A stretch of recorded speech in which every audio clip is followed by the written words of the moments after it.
The sound of shattering glass filled the living room. "Oh, my son," Jake muttered as the broken pieces of the vase spread across the floor. Our golden retriever, Max, barked excitedly, tail wagging like this was part of the game. I sighed, setting my beer down on the coffee table. "All right, let's clean this up before your mom gets home. You know how she gets about her vases." The collection.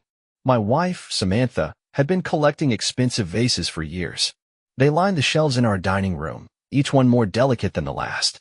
I never understood the obsession, but she cherished them, treated them like they were more valuable than anything else in our home. Jake and my younger daughter, Lily, scrambled to help, their small hands grabbing at the shards. I knelt down to sweep the larger pieces, but as I reached for a chunk of broken ceramic, something caught my eye. Something was inside the vase. Buried in the rubble was a handkerchief, neatly folded, hidden within the vase itself. I frowned and picked it up.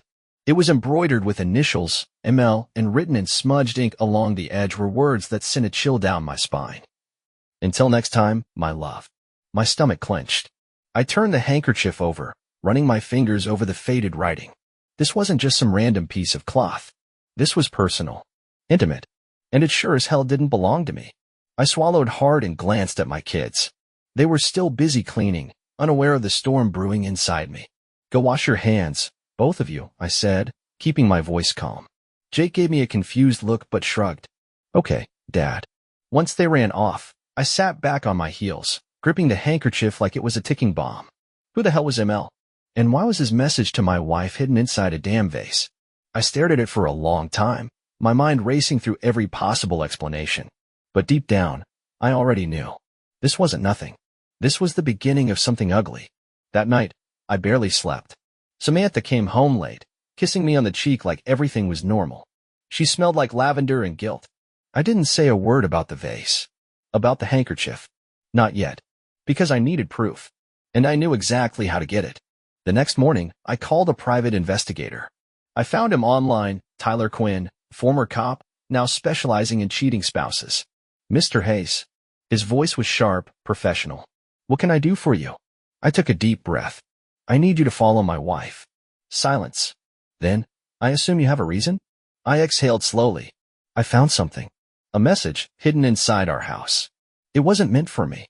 "Got it," he said, all business. "Tell me everything you know." For the next 2 weeks, I acted like nothing was wrong. Samantha was completely unaware that someone was tracking her every move. She had a routine: work, yoga, grocery shopping. But then, once every few weeks, she'd tell me she was visiting her parents out of town. Except, according to Tyler's report, she wasn't going to her parents' house at all. She was going to a hotel. With him. The man with the initials ML. Mark Langston. The name made my blood run cold. I had never met him, but after a quick search, I knew exactly who he was. A divorced real estate developer, older than me by at least 10 years. Wealthy. Charismatic. The kind of man who thinks he can take whatever he wants. And right now, he had my wife. I drove home in a rage, gripping the steering wheel so tightly I thought it might snap. Samantha was at work, so the house was empty when I walked inside. I stood in the dining room, staring at the collection of vases. Her precious collection. The thing she loved more than anything else. More than me. More than our family. My hands itched to destroy them. And then, I did. The first vase hit the floor with an explosive crash. Then the second. The third. The fourth. I lost count as I ripped them from the shelves, throwing them against the walls, the floor, the table, shattering every last one. By the time I was finished, the dining room looked like a battlefield of broken glass and ceramic. I stood in the middle of the wreckage, breathing hard, my hands bleeding from the shards. And then the front door opened. Samantha froze in the doorway, her purse slipping from her shoulder as her wide eyes took in the destruction. Her prized collection gone. "What the hell?" she gasped, stepping forward. "Noah, what did you?" I cut her off, my voice low and dangerous. "Did you think I wouldn't find out?" Her mouth opened. Closed. Her guilt was all over her face. Noah, I don't." I pulled the handkerchief from my pocket and threw it at her. It landed at her feet, the embroidered initials staring back at her like a death sentence. She paled. "Noah." Her voice shook. I took a step closer. 2 weeks, I said. "I had you followed for 2 weeks. You weren't at your parents' house." She flinched. "You were with him." Her breath hitched. I can explain." I laughed, cold and sharp. "Can you?" She swallowed, panic setting in. It was a mistake. It didn't mean anything. Didn't mean anything? I repeated, my voice rising. I gestured at the wreckage around us. What else didn't mean anything, Samantha? Our marriage? Our family? The 7 years we built together? Tears filled her eyes. I was lonely, Noah. You were always working, always distracted. Don't you dare blame me for your choices. I snapped. She broke then, sobbing, collapsing to her knees in the middle of the broken vases. And for the first time in weeks, I felt nothing for her.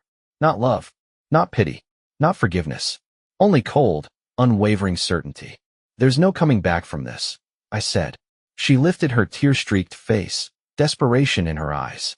Noah, please. I shook my head. We're done, Samantha. Her face crumbled.